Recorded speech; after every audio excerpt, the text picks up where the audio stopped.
Apapun mudah-mudahan selepas ini kita akan lebih berhati-hati, okey.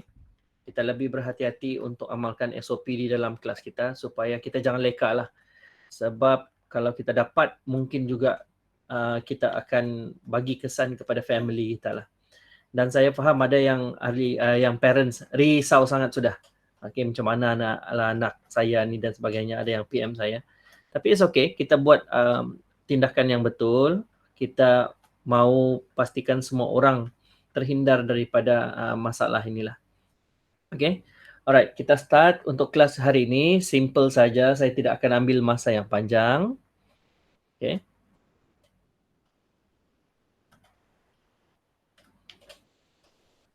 Okay, good morning Anne. Terima kasih datang Anne.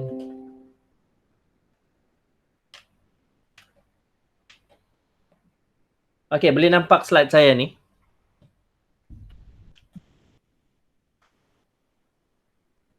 Boleh nampak? Boleh. Alright, okay.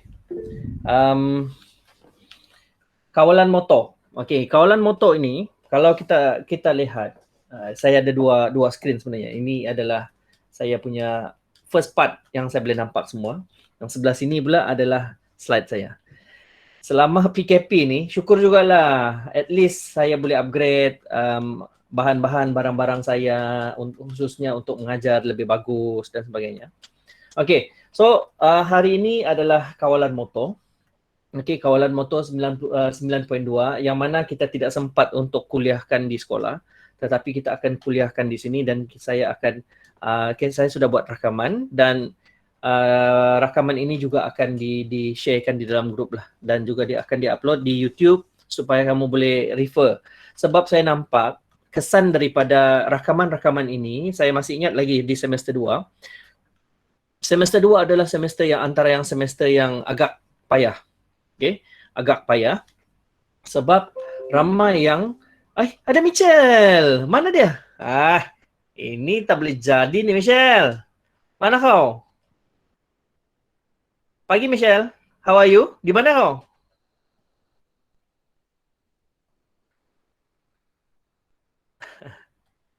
Apa kabar Michelle? Masih lagi di pusat kuarantin? Michelle?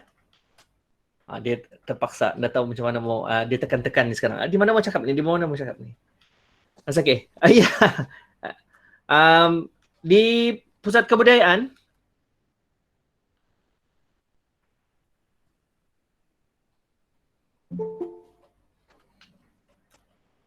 di Likas, aduh. Sampai bila sampai bila Michelle?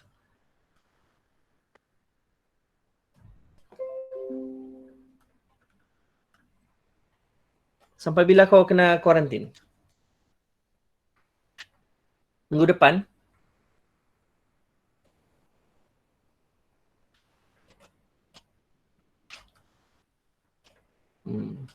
Oh, okey, syukurlah. Kalau besok boleh keluar sudah, syukurlah. Okey, setakat ini itu yang kita paling mahulah. Okey, tidak perlu lagi lama-lama di sana. Baliklah. Okey, baliklah. Okey, anyway kita tidak mau buang masa lagi. Okey, hari ini ada attendance ada lebih kurang 17 orang, ada yang keluar masuk is okay. 16 orang.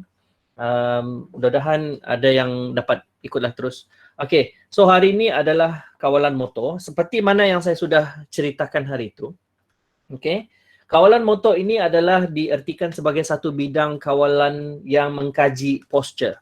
Okey, mengkaji posture dan juga pergerakan manusia serta mekanisme yang mengawal motor. Motor ni motor ini adalah berkait rapat dengan kita punya sistem saraf, kita punya otot dan juga kita punya control system. Okay, control system di mana control system kita dalam badan kita ini adalah daripada kita punya central nervous system lah yang terdapat di otak. Okay, di otak. Jadi kawalan motor ini dia sangat signifikan dengan dia sangat rapat dengan kita punya pergerakan. That's why topik ini adalah antara topik yang susah yang mana saya kuliahkan untuk tujuan kamu untuk memahami benda ini lebih baik untuk tujuan menjawab soalan struktur. Tetapi soalan esei, kalau saya berpendapat soalan topik ini agak susah untuk dijawab dalam soalan esei. Dan saya sarankan untuk kalau keluar topik ini di bahagian esei, kalau boleh jangan jawablah. Dan kamu ada lagi pilihan dua lagi soalan esei. Sama ada dia keluar daripada psikologi, kejurulatihan ataupun kecederaan sukan. So 3 topik itu lebih mudah. Okay, berbanding dengan kawalan motor. Tetapi kita kena juga belajar kawalan motor ini sebab dia adalah topik yang akan disoal di dalam bahagian struktur. So kita tidak boleh lari dan kita tidak boleh hilang markah daripada soalan struktur terlalu banyak sebab dia akan mempengaruhi kamu punya grade. Okay, dan ini adalah peluang terakhir sebab untuk semester 3 dia tidak ada ulangan. Okay, tidak ada ulangan dan kalau boleh kita mau ada markah yang bagus daripada semester 3 ini. Okey, kawalan motor secara definisinya sekali lagi adalah satu bidang kawalan yang mengkaji proses pergerakan manusia dan mekanisme yang mengawal. Okey. Jadi kalau kawalan motor ini dia kita lihat ciri pergerakan untuk kawalan motor ini adalah pertama adalah dia mesti unik. Okey, dia adalah unik sebab kita kaji. Kenapa kita kaji? Pasal kita mau mencari uniqueness, keunikan pergerakan itu. Okey, kenapa unik? Kalau dalam sukan, apa yang menjadi unik dalam pergerakan itu adalah bila sesuatu kemahiran itu dilakukan dengan sempurna. Contoh, dalam gym rama. Okey, gym rama disiplin rebound. Okey, disiplin rebound. Jadi pergerakan dalam gym rama itu, kemahiran dalam gym rama untuk disiplin rebound adalah sesuatu kemahiran yang bukan semua orang dapat kuasai dan dia adalah melalui proses pembelajaran. Okey, proses pembelajaran itu juga dipengaruhi oleh kawalan motor. Jadi apabila daripada lakuan itu, okey, lakuan itu apabila dia berkaitan dengan kawalan motor dan dia akan seseorang itu akan cuba untuk menghasilkan lakuan-lakuan unik di dalam sukan gym rama, khususnya dalam rebound itu. Jadi apabila unik, perkataan unik itu sahaja sudah memberi satu gambaran bahawa dia adalah merupakan satu kemahiran yang sukar. Okey, yang sukar, memang ada tahap kesukaran dia. Okey, tahap kesukarannya memang tinggi. Okey, dan bagaimana sesuatu pergerakan itu boleh dihasilkan dengan berkualiti adalah apabila adanya latihan yang berterusan. Okey, kemudian pergerakan unik itu juga adalah dipengaruhi oleh certain pemboleh ubah semasa. Antaranya adalah pergerakan objek. Okey, contoh dalam gym rama kita ambil rebound. Okey, rebound.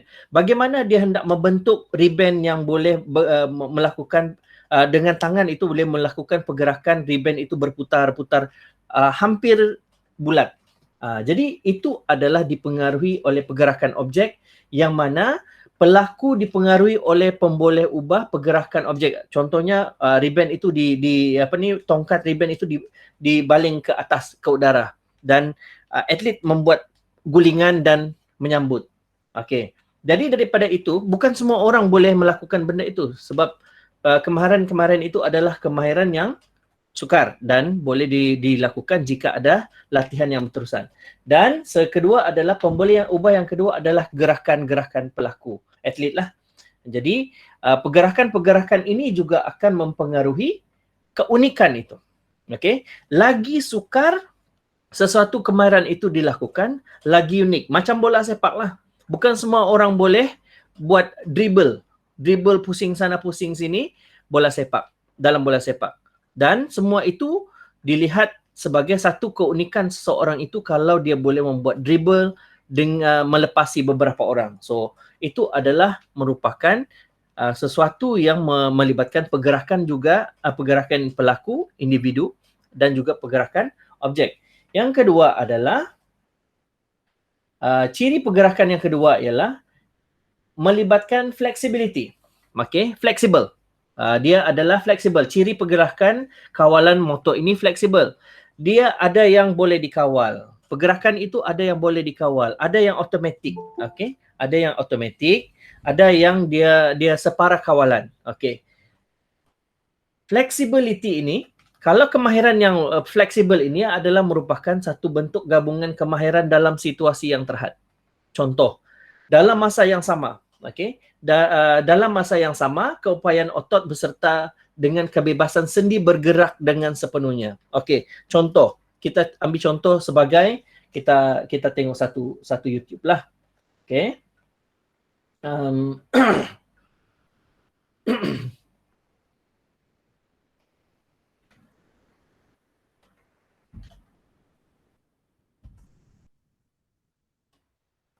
Boleh nampak kan ni?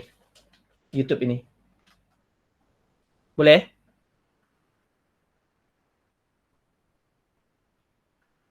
Boleh nampak? Tidak, cikgu. Tidak, sekejap ah. Saya cuba untuk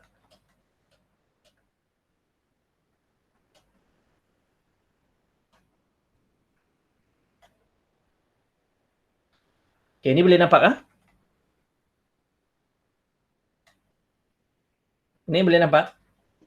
Ya, boleh. Okey. Kita tengok secara ringkasnya.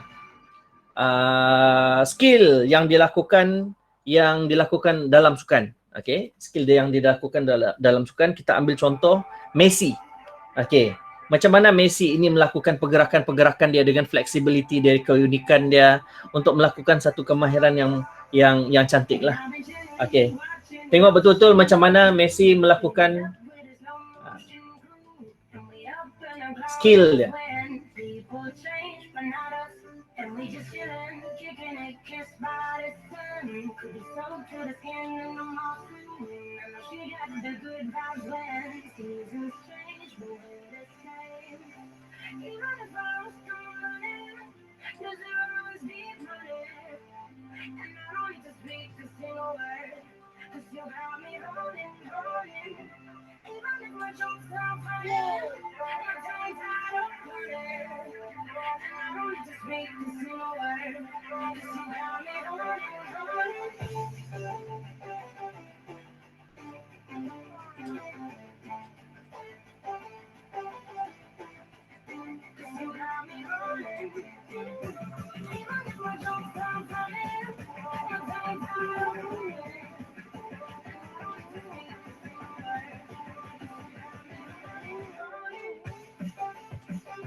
Okay.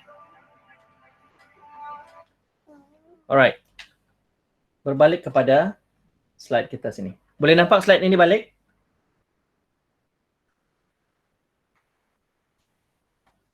Boleh nampak? Ya. Okay. Alright. Kalau kita lihat tadi berdasarkan video tadi, kalau kita lihat flexibility ini adalah salah satu ciri pergerakan yang unik. Okay, flexibility adalah merupakan satu elemen yang membuatkan satu pergerakan itu menjadi lebih unik. Okay, jadi kalau kita tengok berdasarkan si Messi tadi, gabungan dalam pelbagai kemahiran dalam situasi yang terhad, kita nampak ruang Messi itu sangat-sangat kecil. Dia melakukan larian, dia melakukan pusingan, dia melakukan pergerakan body dan sebagainya yang mana menggunakan keupayaan otot serta kebebasan sendi. Okey, sendi bahu, sendi vertebra, sendi pinggul dan sebagainya, sendi engsel, semuanya ada digunakan untuk menghasilkan satu pergerakan yang unik. Itu adalah contoh kepada satu bentuk flexibility yang berlaku dalam komponen kawalan motor. Okey, kawalan motor. Dan selain daripada itu, flexibility ini juga akan membantu kepada menghasilkan satu pergerakan yang unik lah. Dan Messi ini bukannya dia lahir-lahir saja boleh dribble, dia bukannya terus dapat kemahiran macam tu, tetapi dia adalah melibatkan proses-proses pembelajaran motor, latihan-latihan dan sebagainya. Okey. Kemudian Ciri pergerakan yang seterusnya adalah apabila kesesuaian dia adalah ciri pergerakan itu adalah boleh dicirikan mengikut kebolehan seseorang itu mengubah suai pergerakan. Okey, yang mana ia adalah merupakan satu bentuk aktiviti yang menggabungkan pergerakan fizikal anggota badan secara menyeluruh dan melakukannya secara kreatif. Okey, dan perubahan kemahiran dari kemahiran asas kepada kemahiran berasaskan kreativiti dan pergerakan kreatif, pergerakan tinggi. Okey, contoh, kita ambil lagi contoh yang lain selain daripada Messi itu tadi. Okey.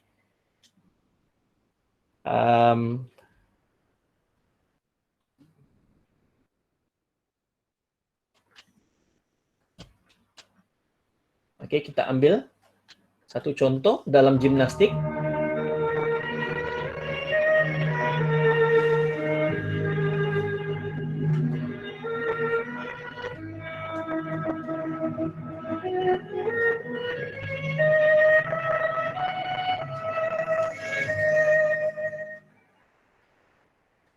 Ini adalah atlet daripada China. Tengok.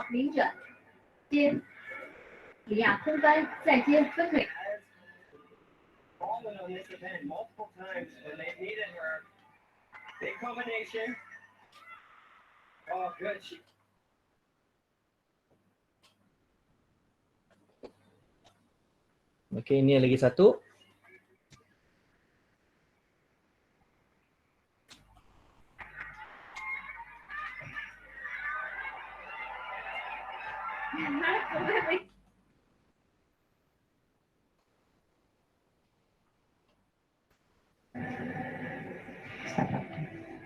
Pierna arriba, ahora, y ahora el tercero. Oh, vaya.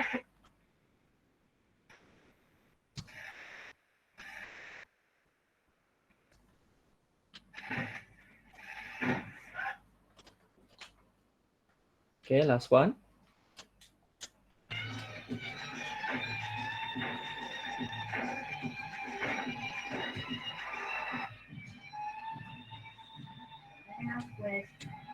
Double Arabian punch layout. Alright. Okay. So itu adalah yang kita panggil sebagai, kaitkan sebagai keboleh mengubah suai pergerakan daripada berjalan, berpusing, melompat, menukar arah dan sebagainya. Dan pergerakan-pergerakan itu akan menghasilkan satu lakuan yang kreatif. Dan pergerakan-pergerakan kreatif ini biasanya adalah berbentuk satu bentuk kemahiran tinggi. Dan benda itu bukan senang untuk dilakukan jika tidak ada latihan. Okey, seterusnya, bagaimana ciri pergerakan itu adalah, kalau kita lihat daripada dua contoh tadi, Messi dalam pergerakan gimnastik, semuanya adalah pergerakan yang konsisten. Okey, konsisten, stabil. Stabil. Okey, jadi kestabilan pada diri seseorang itu akan membolehkan seseorang atlet itu boleh mengekalkan pergerakan dalam jangka masa yang singkat ataupun lama, mengikut apa yang dia hendak lakukan. Bergantung kepada keadaan-keadaan yang tertentu. Macam tadi Messi melakukan dribble, pusingan dan sebagainya untuk mengelirukan pasukan lawan, dan pergerakan itu adalah konsisten. Tetapi dalam konsisten itu, pihak lawan tidak boleh meramal di mana dia boleh arah mana yang dia pergi. Begitu juga dengan yang gimnastik.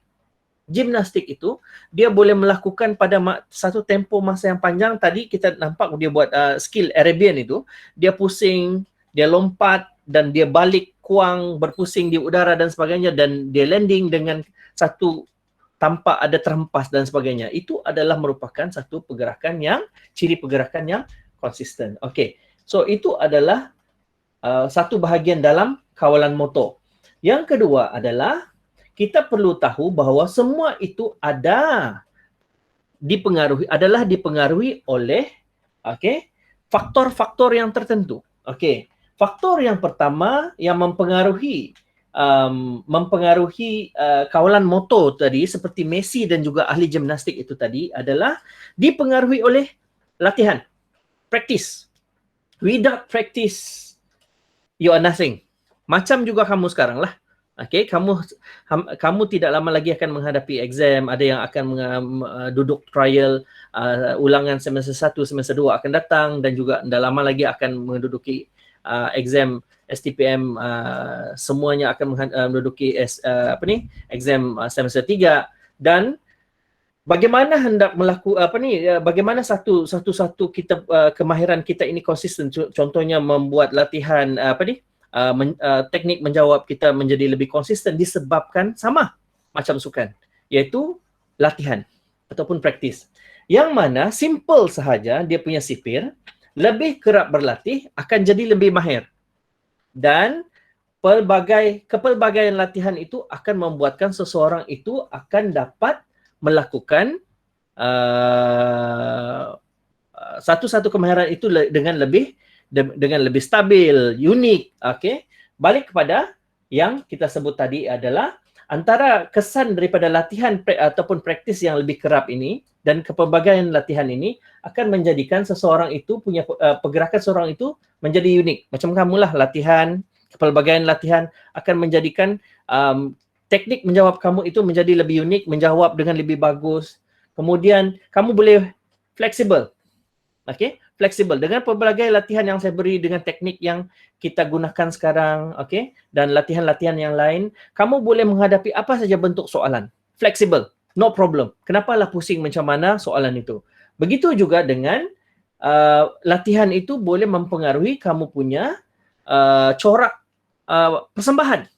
Okey, corak persembahan bukan sahaja dalam bidang sukan tetapi dalam diri kamu sebagai seorang pelajar untuk menghadapi exam. Dengan latihan yang ada, kamu boleh mengubah suai kamu punya strategi dalam menjawab. Okey, contohnya menggunakan dari segi strategi pengurusan masa, strategi menggunakan mind mapping sebelum ataupun jadual sebelum merangka jawapan itu, sebelum menulisnya dalam bentuk penuh dan sebagainya. Dan konsistensi itu akan jadi lebih baik apabila adanya praktis. Jadi kemahiran kamu itu, kebolehan kamu itu akan lebih konsisten jika ada lebih kerap berlatih dan juga ada pelbagai latihan dan juga metod yang digunakan, dan benda itu akan membantu atlet. Mau juga kamu sama ada atlet ataupun kamu sendiri yang kita boleh apply dalam bentuk sekarang ini supaya kamu dapat menguasai satu-satu kemahiran itu dengan baik. Kemudian yang kedua, faktor yang kedua adalah pengekalan. Okey, latihan itu akan membawa ke latihan yang berterusan, kerap, pelbagai latihan akan membuatkan satu-satu kemahiran itu akan kekal pada diri seseorang atlet. Begitu juga dengan diri kamu dalam exam. Jadi ini pengekalan ini akibat kesan daripada latihan yang berterusan akan membawa kepada kesan kepada tahap ingatan tinggi terhadap satu-satu kemahiran dan juga latihan, di mana dia akan membawa kamu kepada memperbaiki keupayaan untuk menghasilkan yang lebih baik, lebih tinggi, kreatif, dan juga menggabung jalinkan pengalaman lepas dengan kemahiran itu menjadikan kamu sentiasa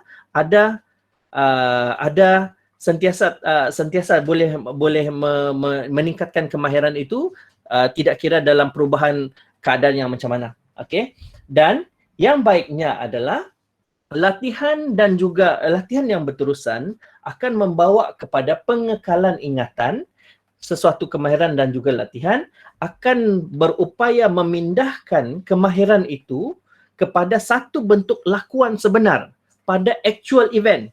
Okey, pada actual event dengan pengalaman yang ada, kemahiran yang ada, latihan yang ada akan membawa kepada seseorang atlet itu boleh meningkatkan keupayaan untuk menukar pergerakan itu pada bila-bila masa saja.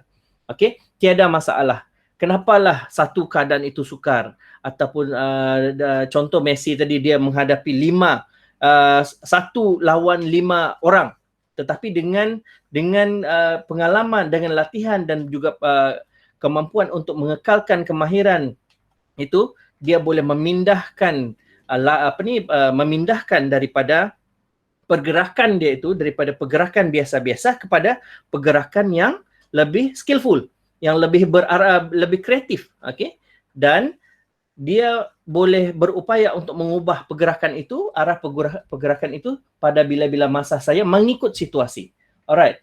Itu yang seterusnya, yang C adalah semua ini, okey, dari segi kawalan motor, ciri pergerakan, faktor yang mempengaruhi kawalan motor, dia berkait rapat dengan kajian-kajian yang berkaitan dengan semuanya adalah berkaitan dengan teori.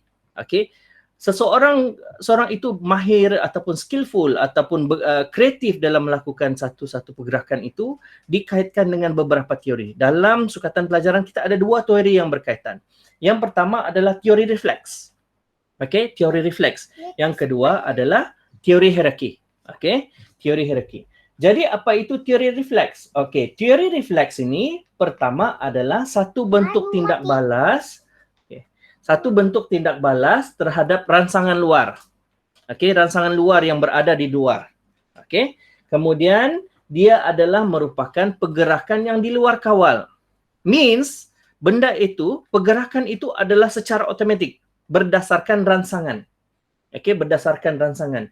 Dan dia adalah merupakan kemuncak tindak balas yang berlaku yang berkait rapat dengan rangsangan dan juga dia adalah sesuatu yang tidak boleh, yang tidak terkawal. Contohnya kalau biasa-biasa, contohnya adalah mata kita. Kita tidak boleh kontrol mata kita berkedip macam mana. Kita tidak boleh buka ya tiba-tiba.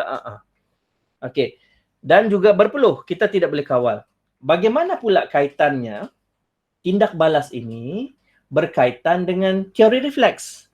Okey, teori refleks. Okey, kita lihat satu contoh. Okey. Kita lihat satu contoh refleks. Bagaimana refleks itu berlaku dalam sukan.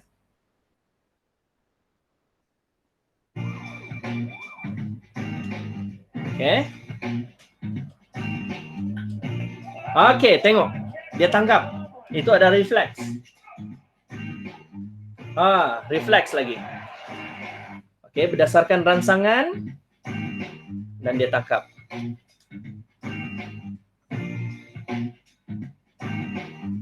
Okey, dia elak, tidak kena dan langsung tidak kena.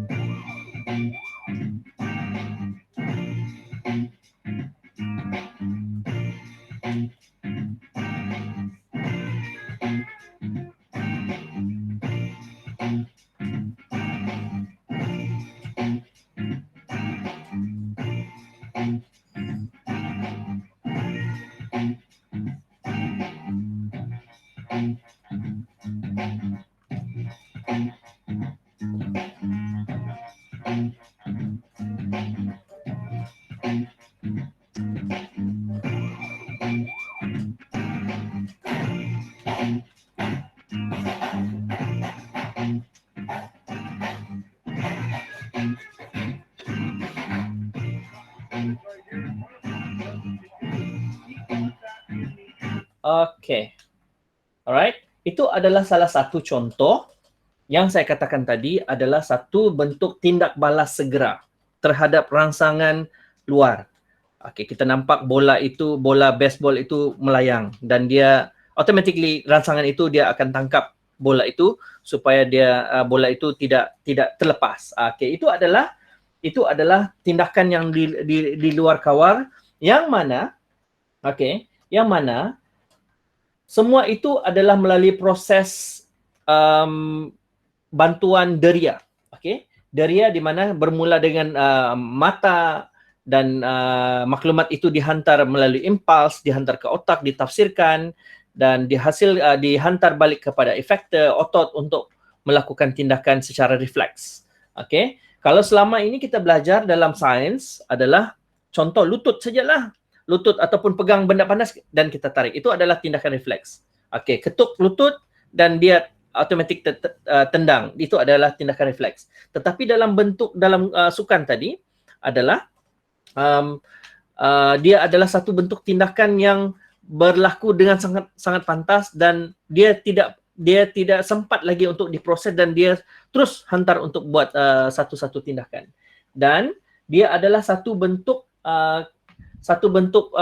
skill okey, satu bentuk skill yang sangat-sangat membantu ramai atlet. Okey, khususnya kalau kita tengok antara kepentingan tindakan refleks ini adalah elak daripada kecederaan. Okey, bagaimana tadi satu orang yang boxing, dia boleh elak refleks, dia nampak dengan dia mata dia nampak di mana pergerakan dia membuat ramalan dan sebagainya pergerakan itu, dan dia elak. Dan kemampuan dia untuk elak dari segi tindakan refleks itu menyebabkan dia tidak tercedera. Okey, itu salah satu contoh. Yang seterusnya adalah teori hierarki. Okey, teori hierarki ini adalah di mana biasanya ia adalah merupakan satu bentuk kawalan motor yang boleh dikawal. Okey, boleh dikawal. Okey, pergerakan tindak balas kita boleh tambahlah. Okey. Tindak balas involuntari. Okey, involuntari. Kalau tadi ini voluntary. Okey, voluntary ya. Involuntary adalah luar kawal. Voluntary adalah terkawal. Okey, teori hierarki ini adalah satu bentuk tindakan tindak balas voluntari di mana bermula daripada central nervous system otak kita ke neocortex. Okey, dihantar ke neocortex dan otak akan menjana idea dan harahan di mana kita akan membuat keputusan dan juga hasilkan pergerakan itu. Jadi pergerakan itu berbeza dengan refleks adalah, kalau tadi refleks adalah di luar kawal, tindakan voluntari ini adalah satu pergerakan yang dalam kawalan. Contoh, dia mau menendang bola. Okey, dia mau menendang bola dan bola itu dia membuat larian dan sebagainya dan dia tendang mengikut apa yang dia mau. Contoh, kalau bola itu perlu dibuat hantaran jauh, dia akan menggunakan larian yang lebih jauh dan juga menggunakan sepenuh kekuatan dan juga posisi kaki itu untuk membuat tendangan yang lebih jauh, dan di mana teori hierarki ini adalah satu bentuk tindak balas yang kita kawal sendiri. Okey, kita kawal sendiri, kita proses, ada rangsangan, okey, masih lagi berdasarkan rangsangan. Rangsangan itu bermula daripada otak, daria kita, kemudian bermula daripada kemudian dihantar ke otak maklumat itu, dan otak akan jana idea dan harahan, hasilkan buat keputusan dan juga hasilkan pergerakan. Okey, itu. Alright. So itu adalah antara yang kita belajar hari ini. So saya sudah sendkan tugasan, okey, tugasan itu ke dalam GC masing-masing. So selepas ini jadual itu tolong isikan, cari maklumat sikit, ciri-ciri dan sebagainya, apa kepentingannya, okey, apa kepentingannya. So very simple. Lepas itu kalau sudah selesai boleh hantarlah, hantar melalui GC juga. Okey, so far ada soalan? Ada soalan?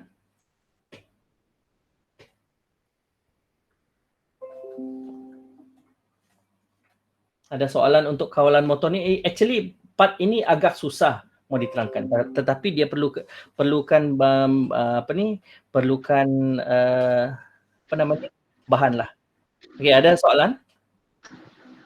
Tidak. Okey Okey. Sebelum itu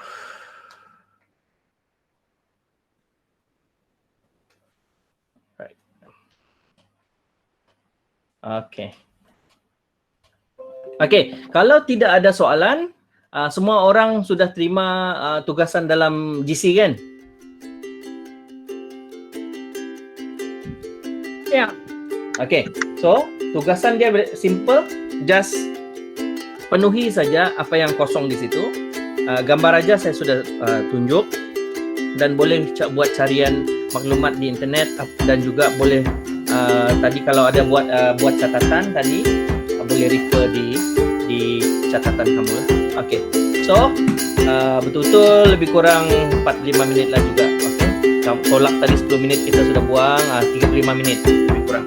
So itu saja untuk hari ini, kelas hari ini.